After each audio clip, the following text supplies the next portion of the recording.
Hey guys, this is Tammy.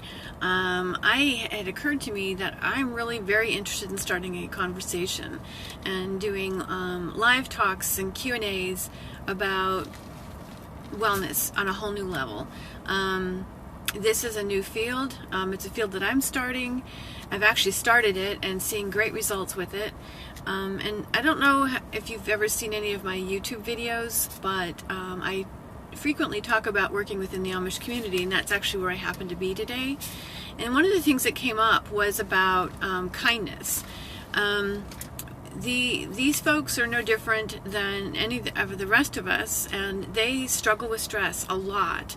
But what I've realized, and one of the theories that I've come up with, is because my work, this field, actually bridges the gap. It bridges a genetic gap so that the cells can actually pick up the right nutrients.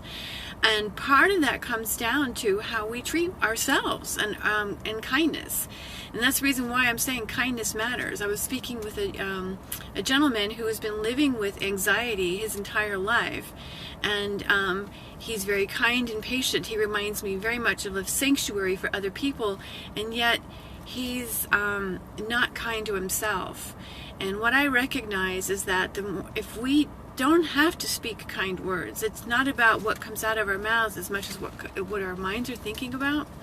And if we can begin to be kind with our thoughts towards ourselves and to others, we can begin to relieve stress, and that reduction in stress will actually contribute greatly to how well our body responds to other therapies and treatments that we're currently doing.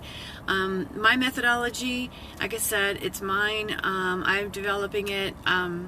It doesn't require a lot. It's based on the concept of less is more, because I'm trying to be kind to the body. The more we do to the body, the more taxed and stressed it becomes, and it could potentially compromise exactly our intent. So bridging the gap, because we are the source of our own wellness. Nothing heals the body. Nothing heals the body but the body itself. But we can give it the right instructions, and it begins with the way we think. It begins with the way we talk to ourselves. You know, I realize there's a lot of people talking about thinking positive and being positive, but if we don't really believe those positive thoughts, then we don't, if we don't believe our own positive thoughts, we're actually creating stress. And when I was talking to this one Amish man, he gets very anxious because he has a hard time remembering things. And I looked at him and I said, so what happens? You know, does it upset you? Does it scare you when you don't remember things? And the funny thing is, I figured he would say yes because I'm afraid I'm losing my mind, or I'm afraid I'm going, developing dementia like my mother, or any one of those things. And his comment to me was, it makes him anxious, and he's very afraid when he forgets things, because people will get mad at him and possibly yell at him. So it triggers his anxiety. So oftentimes he takes things to, he doesn't talk about it. He doesn't let anybody know that, hey, I can't remember. And he doesn't ask anybody to help him design ways to support his memory and to help trigger his memory. So he lives in this constant state of stress and self-annihilation and doubt.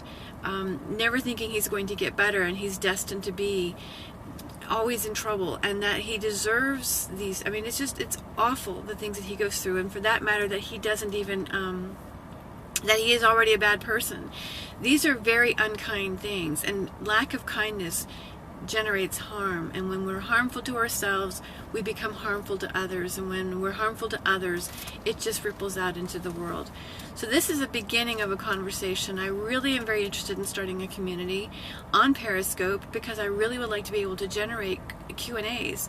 I want to talk about things like MTHFR, the methylation pathway, vitamin D, autoimmune disorders, addiction, autism. These are things that I work with on a daily basis, and beginning to, again, bridge that gap. And oddly enough, like I said, it does start with being kind to ourselves and beginning to reframe the way we look at things, reinvent how we think of health and wellness, because like I said, the only thing that heals the body is the body itself.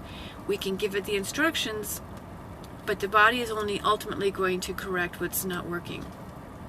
It's a very important thing to remember, because for every action that we're experiencing, there's an equal and opposite reaction. So there's a lot of things that have long-term effects that I don't recommend for people for very good reasons. We can talk about specific essential oils if you like. I welcome requests, because if you send me requests to my email address, which is tammy.davis8@gmail.com, feel free to follow me on Periscope, follow me on Twitter, even on YouTube. I'm happy to begin a conversation with people and really kind of design an overarching approach, and really awakening a whole new approach to wellness that can become ultimately specialized and personalized for you. So let me know what you think, and I look forward to beginning these conversations on a regular basis, hopefully every day. Until then, have a beautiful evening, and wherever you are in the world, my best and blessings to you. Bye now.